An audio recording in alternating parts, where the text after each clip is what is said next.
ఈరోజు ఢిల్లీలో ఉన్నాం.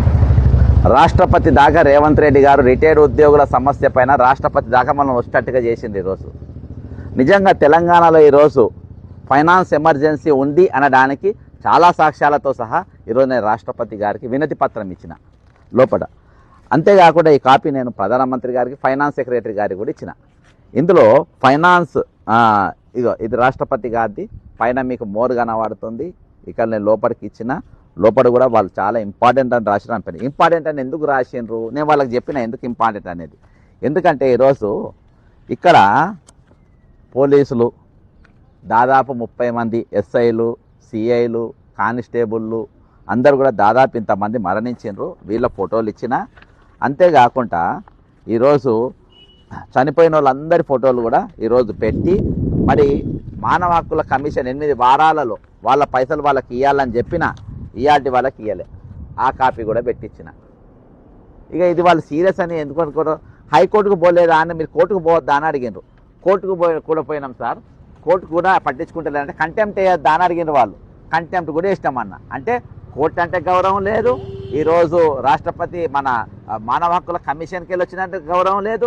చెల్లో అసెంబ్లీ పోతే పట్టించుకోరు, 4 కంటెంప్ట్ ఇస్తే పట్టించుకోరు. మరి ఇలా మేము ఏం చేయాలి? లాస్ట్కు మాకు గవర్నర్ దగ్గర పోయినా మాకు దిక్కు లేదు. లాస్ట్లో ఈరోజు మాకు ఏకైక మార్గం ముందేందనంటే ఈరోజు రాష్ట్రపతి గారిని కలవాలి. ఎందుకంటే గవర్నర్ గారు ఒరిజినల్గా గవర్నర్ గారు చేసే డ్యూటీ గవర్నర్ గారు చేస్తే నాకు ఇబ్బంది ఉండేది కాదు. గవర్నర్ గారికి 5 సార్లు రీప్రజెంటేషన్ ఇచ్చిన, అవన్నీ కూడా పొందుపరిచిన. ఆ రీప్రజెంటేషన్లు ఫ్యాక్చువల్ రిపోర్ట్ రాష్ట్రపతి గారికి పంపాలి. ఎప్పుడు తెలంగాణ వాళ్ళు ఎప్పుడైతే ప్రభుత్వం ఇవ్వాల్సిన పైసలు ఇవ్వలేదో, ఇవ్వాల్సిన జీతం ఇవ్వలేదో, ఈరోజు కాగ్ రిపోర్ట్ కూడా బాజాప్తా చెప్పింది. ఈయనకు 16,842 కోట్ల రూపాయలు వీళ్ళకి ఇవ్వాలి అని చెప్పేసి కాగ్ రిపోర్ట్ చెప్పింది. కాగ్ రిపోర్ట్ పెట్టి కూడా ఈరోజు వాళ్ళకి అది కూడా చూపించడం జరిగింది ఇప్పుడు రాష్ట్రపతి భవన్లో. ఇక కాగ్ రిపోర్టు అంటే ఇంత దారుణంగా ఈ పైసలను డైవర్ట్ అయ్యి వీళ్ళ జీతాలు ఇవ్వకపోవడేంది నంబర్ 1. ఓకేనా? ఈరోజు ఫైనాన్షియల్ ఎమర్జెన్సీ పెట్టడానికి చెప్తుంది. అంతేకాకుండా హైదరాబాద్కి వచ్చి ప్రియాంక గాంధీ గారు ఒక మాట ఇచ్చింది. ఏంటంటే ఈరోజు నిరుద్యోగులందరూ కూడా ప్రతి నెల 4,000 నిరుద్యోగ భృతి ఇస్తాం, 2 లక్షల పోస్ట్ ఇస్తామని కూడా ఇచ్చారు. ఈరోజు ఆ నౌకర్లు కూడా ఇవ్వాలి. ఈరోజు దాదాపు ఒక 10 రోజులలో 3 నిరుద్యోగులు ఆత్మహత్య చేసుకోవడం జరిగింది. ఈరోజు ఇస్తాన 4 పైసలు ఇవ్వాలి. అంతేకాకుండా ఈరోజు వాళ్ళకు ఇగో నిరుద్యోగుల మరణాలు కూడా మొదలైనవి. అర్థమైందా? ఈ కాంగ్రెస్ ప్రభుత్వం వచ్చిన రేవంత్ రెడ్డి గారు ముఖ్యమంత్రి అయిన తర్వాత ఈరోజు దాదాపు 16 మంది నిరుద్యోగులు మరణించడం జరిగింది. కాబట్టి ఈరోజు ఇవన్నీ కూడా మీరు మాట ఇచ్చిండ్రు, మాట తప్పిండ్రు. అర్థమైందా? 40 లక్షల మంది నిరుద్యోగులు జాబ్ క్యాలెండర్ ఇస్తామన్నారు, ఇవ్వలేదు. ఏమనంటే నన్ను కోసిన రూపాయి వెళ్ళదంటారు. అయితే ఇప్పుడు నిరుద్యోగులకు ఇస్తామన్న నిరుద్యోగ భృతి ఇవ్వలేదు నంబర్ 1, ఫీజు రీఎంబర్స్మెంట్ ఇవ్వలేదు, రిటైర్మెంట్ అయిన వాళ్ళ బెనిఫిట్స్ వాళ్ళ పైసలు వాళ్ళకి ఇవ్వలేదు.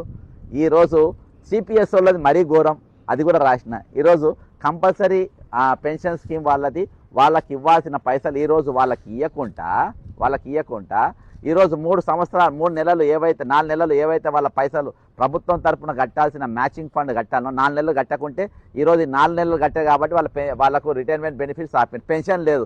ఈరోజు చాలా మంది సిపిఎస్ వాళ్ళని ఓపీఎస్ మారుస్తామని చెప్పేసి వాళ్ళకు వాగ్దానం ఇచ్చారు, ఆ వాగ్దానం ఇవ్వలే. ఇట్లా ఈరోజు దాదాపు వాళ్ళు మరణిస్తూ ఉన్నారు. లాస్ట్లో ఇలా బతికిన వాళ్ళు ఊబర్లు, ఓలాలు నడుపుకుంటున్నారు. చేతగాని వాళ్ళు వాచ్మ్యాన్లు డ్యూటీ చేస్తున్నారు. ఎవరు 40 సంవత్సరాలు ప్రభుత్వానికి ఉద్యోగులు చేసినటువంటి పరిస్థితి. ఇక ఆరోగ్య భద్రత మరీ దారుణం. ఇక పోలీసు వాళ్ళు ఈయన మూర్తి గారు, ఈయన పేరు మూర్తి. ఈయన జీఆర్పీలో పనిచేసిండు. ఈయనకు దాదాపు 40 లక్షల రూపాయలు ఈయనకు రావాలి. ఈరోజు ఆయన దవాఖానలోకి వెళ్ళి యశ్వర అడ్మిట్ అయ్యి నా దగ్గర సగం పైసలు వేసి సగం పైసలు వేయాలి. మొత్తం పైసలు వస్తేనే ఆయన ట్రీట్మెంట్ అవుతుంది. ఆయన కిడ్నీలు ఖరాబ్ అయినాయి, లంగ్స్ ఖరాబ్ అయినాయి, హార్ట్ ప్రాబ్లమ్స్ ఉన్నాయి, అన్ని ప్రాబ్లమ్స్ ఉన్నాయి.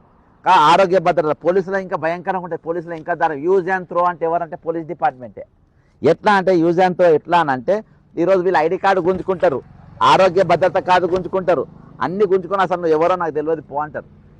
ఇలా వరంగల్లో ఇది ఆరోగ్య భద్రత నెలకు పైసలు కట్ చేసుకుంటారు. పోలీస్ సర్క్యులర్ ఏంటంటే మీకు యశోదాలో కానీ అపోలోలో కానీ మీ ట్రీట్మెంట్ ఉండేది, గాంధీ దవాఖాన పోవాలి, ఉస్మానియా దవాఖాన పోవాలి, లేకుంటే ఆ దవాఖాన పోవాలి, పైసలు కట్ చేసుకుంటారు. ఈరోజు 2 పోలీసులై రిటైర్డ్ కాగానే పాపం తెల్లారే 2 పోలీసుల కాళ్ళు తీసేసారు. కాళ్ళు తీసేసి కనీసం ఈయన సూర్యనారాయణ ఈయనతోని ఎన్నో ఎన్కౌంటర్లలో పాల్గొన్నాడు. దాదాపు 4-5 సార్లు తృతిలో తప్పించుకున్నాడు. అంతేకాకుండా ఈయన శ్రీనివాస్ ఈయనకు సగం పైసలు ఇచ్చిండ్రు, ఈయనకైతే పురా ఒక్క పైసా కూడా. మరి ఎట్లా బతుకుతారు? కాళ్ళు దిగిపోయినాయి, కనికరం లేదా ఇంత కూడా? కాళ్ళు మొన్నదాకా అడవుల మీద గుట్టల పైన ఎగిరెగిరి దునికి అర్థమైందా, ఎన్కౌంటర్లో పాల్గొని 4-5 సార్లు తృతిలో ప్రాణ అపాయం తప్పించుకున్నటువంటి వ్యక్తి. అటువంటి వ్యక్తులను ఈరోజు మీరు పట్టించుకోకుండా కనీసం పోలీస్ సంఘాలు ఏం చేస్తున్నాయి? గాడిదలు కాస్తున్నాయి. తెలంగాణలో పోలీస్ సంఘం తెలంగాణలో గాడిదలు కాస్తుందని ఈరోజు నేను రాష్ట్ర భవన్ ముందు కూర్చొని నేను చెప్తున్నా. ఉద్యోగ సంఘాలు ఏం చేస్తున్నాయి? ఈరోజు చెప్పరాసి పనులు చేస్తున్నాయి. రూలింగ్ గవర్నమెంట్కి ఈరోజు వాళ్ళు ఏజెంట్ లెక్క పనిచేసిండ్రు. ఇగో ఇంతమంది చచ్చిపోయారు, వాళ్ళు పరేషాన్ అయిపోయినారు. ఇంతమంది చచ్చిపోయినా ఎందుకు పట్టించుకుంటలేరు అని అంటే, ఇగో వీళ్ళందరూ ఫోటోలు పెట్టించిన ఎస్ఐలై, ఏఎస్లై, కానిస్టేబుల్లై, అర్థమైందా, కానిస్టేబుల్లై. ఇగో 72 మంది, 70, 71, 72 సీరియల్ నెంబర్లో సహా ఈరోజు ఇంతమంది. ఈరోజు రాష్ట్ర భవన్ ముందు కూర్చొని నేను ఈ వీడియో మాట్లాడుతున్నానంటే వాళ్ళు ఎందుకు అనుమతించింది అనుకుంటున్నావు? ఈరోజు ఇలా బాధలను చూసి ఇంకో నిరుద్యోగి చచ్చిపోయిండు. ఈరోజు తెలంగాణలో ఫైనాన్స్ ఎమర్జెన్సీ అనేది పెట్టాలన్నా వద్దా? పెట్టాలనే ఈరోజు రాష్ట్రపతి గారికి, ప్రధానమంత్రి గారికి అక్కడ మానవ హక్కులు అనేది పూర్తిగా ఉల్లంఘన అయిపోయింది. ఇగో నేషనల్ ఉమెన్ రైట్స్ కమిషన్ మనకి ఇచ్చింది ఇది. వెంటనే వాళ్ళ పైసలు వాళ్ళకి ఇవ్వాలి 8 వారాలని. ఇవాళ వరకు పట్టించుకోవాలి. ఇక మేము ఏం చేయాలి మరి? ఇక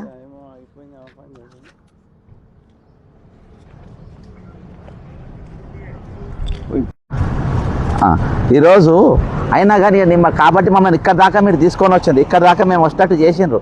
కాబట్టి ఈరోజు మేము ఖచ్చితంగా తీయాల్సి వచ్చినాయి. ఇవాళ ముఖ్యమైన పాయింట్ నేను పెట్టింది ఏంటంటే, her excellence president of India గారు ఈరోజు నాన్ పేమెంట్ ఆఫ్ సాచర్ ఏది మన రిటైర్డ్ బెనిఫిట్స్ ఏమేమి ఇవ్వలేదు? నువ్వు గ్రాడ్యుయేట్ ఇవ్వలేదు, జనరల్ ప్రావిడెంట్ ఫండ్ ఇవ్వలేదు, క్రిమిటేషన్ ఇవ్వలేదు, ఈరోజు లీవ్ ఎన్కాష్మెంట్ ఇవ్వలేదు, మెడికల్ రియంబర్స్మెంట్ ఇవ్వలేదు, ఆరోగ్య భద్రత లేదు. దాదాపు 24,678 మంది రిటైర్డ్ అయినరు. ఇందులో 78 మంది మొన్నకు కాయలతో మరణించారు. ఇవాళ దాకా ప్రభుత్వ ఉద్యోగులు ఈరోజు ఏజెంట్ లెక్క పనిచేస్తున్నారు, చెంచాగిరి లెక్క పనిచేస్తున్నారు. పెన్షన్ ఒక ఆయన ఫోన్ చేస్తే పెన్షన్ వస్తుంది కదా, దాంతో బతుకుపో అంటాడంట. ఆయన జేబులోకి వెళ్ళి ఇచ్చినట్టు. Financial management suspected diversion of public funds, budget documents of government of Telangana show allocations under అని చెప్పి కాగ్ రిపోర్టు. ఇది ఎట్లా ఫైనాన్షియల్ ఇర్రెగ్యులారిటీస్ వచ్చినాయి అవి మొత్తం కంప్లీట్గా ఇవ్వడం జరిగింది. Diversion of pensionary funds, unauthorised appropriation of committed expenditure. ఇది అంటే రాజ్యాంగ ఉల్లంఘన ఇక్కడ జరిగింది.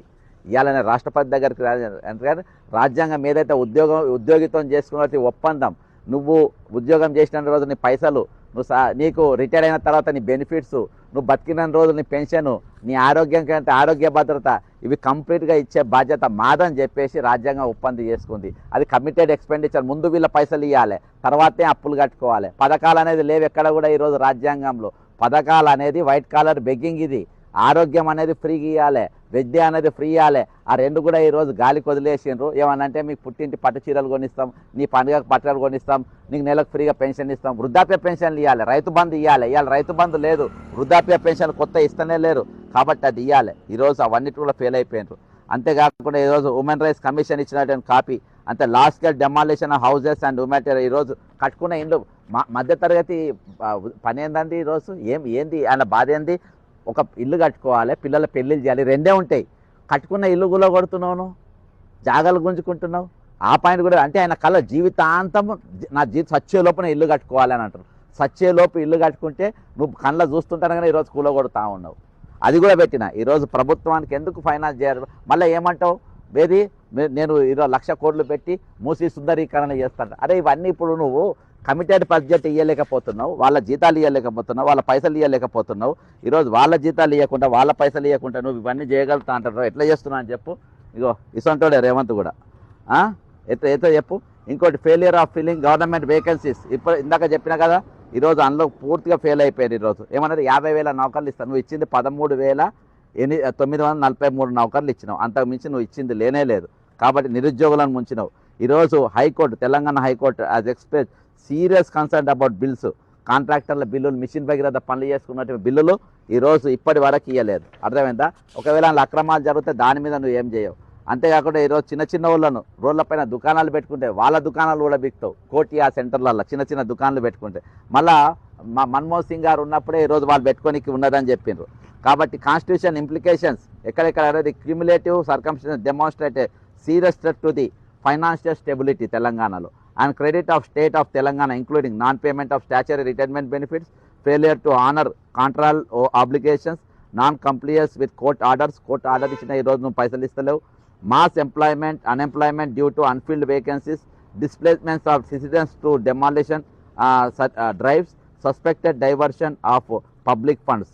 ఇవన్నీ కూడా దేనికి దీస్ ఫ్యాక్టర్స్ జస్టిఫై, ఇప్పుడు అసలు పాయింట్కు నా demand, these factors justify examination under article 360 of the Constitution of India, which empowers the President to declare a financial emergency and financial stability is threatened. ఇమీడియట్గా తెలంగాణలో ఈరోజు ఫైనాన్షియల్ ఎమర్జెన్సీ అనేది, finance stability అనేది లేదనేది రాష్ట్రపతి గారు వెంటనే మీరు తెలంగాణ పైన ఇంప్లిమెంట్ చేయాలనే డిమాండ్తోని ఈరోజు రిక్వెస్ట్తోని ఈరోజు నేను రాష్ట్రపతి గారికి ఈ అన్ని డాక్యుమెంట్లు పెట్టి ఈరోజు వినతి పత్రం ఇచ్చిన. రేవంత్ రెడ్డి అనేటోడు ఈరోజు ఒక 79 కేసులు ఉన్నట్టు ఒక క్రిమినల్ ఈరోజు తెలంగాణను పరిపాలిస్తూ ఉంది. ఈరోజు తెలంగాణ అసలు ముఖ్యమంత్రి ఉన్నాడు. ఈరోజు ఉద్యోగులంటే విలువ లేదు, పోలీసులు అంటే విలువ లేదు, రిటైర్మెంట్ అయిన వాళ్ళంటే విలువ లేదు, సామాన్యులు ఇల్లు కట్టుకుంటే విలువ లేదు. ఈరోజు పేదోళ్ళని బతకనియకుండా పేదోళ్ళని టార్గెట్ వేసి కూలగొడుతుండు. పెద్దోళ్ళని ఎవరు కొట్టిందంటే ఒక నాగార్జున ఇల్లు గోకిండు, తక్కిన అన్ని సెటిల్మెంట్లు చేసుకుండు, తక్కిన వాళ్ళందరినీ భయపెట్టేస్తూ ఇలా సామాన్యులను బతకనిచ్చే పరిస్థితి లేదు. కాబట్టి వెంటనే తెలంగాణ ఫైనాన్షియల్ ఎమర్జెన్సీ పెట్టాలని డిమాండ్ చేస్తూ సెలవు తీసుకుంటున్నా. జై తెలంగాణ, అమరవీరులకు జోహార్లు.